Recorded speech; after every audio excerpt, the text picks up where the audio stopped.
Assalamualaikum warahmatullahi wabarakatuh. Selamat pagi anak-anakku kelas 2 unggulan yang solih dan solihah. Berjumpa dengan Usani di mata pelajaran Al-Quran Hadis untuk pelajaran bab keempat, yaitu hadis keutamaan belajar Al-Quran. Anak-anakku, Al-Quran adalah kitab suci agama Islam. Al-Quran merupakan petunjuk hidup bagi kaum muslimin.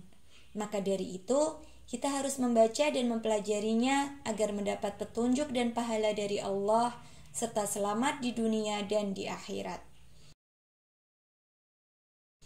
Al-Quran merupakan firman Allah yang sangat mulia. Mempelajari dan mengajarkan Al-Quran adalah suatu kemuliaan. Orang yang mempelajari Al-Quran dan mengajarkannya adalah orang yang paling baik, sebagaimana hadis yang disampaikan oleh Rasulullah SAW.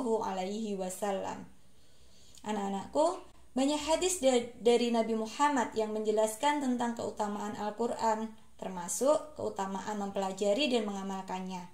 Nah, pada pembelajaran kali ini, kita akan mempelajari sebuah hadis tentang keutamaan belajar Al-Quran. Hadis keutamaan belajar Al-Quran. An Utsman bin Affan radhiyallahu anhu qala Qala Rasulullah sallallahu alaihi wasallam khairukum man ta'allama al-Qur'ana wa 'allamah. Baik, kita ulang lagi.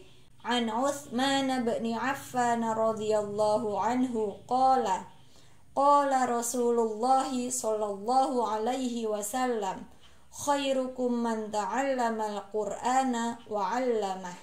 Yang artinya, dari Utsman bin Affan radhiyallahu anhu berkata bahwa Rasulullah shallallahu alaihi wasallam bersabda, sebaik-baiknya kalian adalah yang mempelajari Al-Quran dan mengajarkannya. Hadis riwayat Bukhari. Nah, setelah tadi kita pelajari hadis tentang keutamaan belajar Al-Quran, sekarang kita bahas tentang kandungan dari hadis keutamaan belajar Al-Quran. Kandungan hadis keutamaan membaca Al-Quran. 1. Al-Quran adalah kitab yang diturunkan kepada Nabi Muhammad melalui perantara malaikat Jibril. 2. Al-Quran adalah kitab petunjuk bagi umat Islam. 3. Sebagai seorang muslim, seharusnya kita dapat membaca Al-Quran dengan baik. Kita juga harus rajin mempelajari dan memahami maknanya. 4. Membaca Al-Quran harus dengan tajwid yang benar. Dan yang kelima, amalan terbaik seorang muslim adalah dengan belajar Al-Quran. Setelah itu, mau mengajarkannya kepada sesama muslim lainnya. Anak-anakku, orang yang mau belajar dan mengajar Al-Quran itu keutamaannya adalah 1. Orang yang terbaik di mata Allah. Yang kedua, orang yang mau belajar dan mengajar Al-Quran itu akan mendapat syafaat dari Al-Quran pada hari kiamat. Dan yang ketiga, akan mendapatkan derajat tinggi di surga. Keempat, pahalanya berlipat ganda. Yang kelima, hati kita menjadi tenang. Yang keenam, sebagai perhiasan bagi orang-orang yang beriman. 7. Dapat menjadi imam saat sholat. Yang kedelapan, akan melembutkan hati pembaca dan pendengarnya. Dan yang kesembilan adalah dapat menolong orang tua ketika hari kiamat. Nah, kemudian apa saja hikmah mempelajari Al-Quran? Nah, hikmah mempelajari Al-Quran antara lain yang pertama, sebagai penghilang dosa.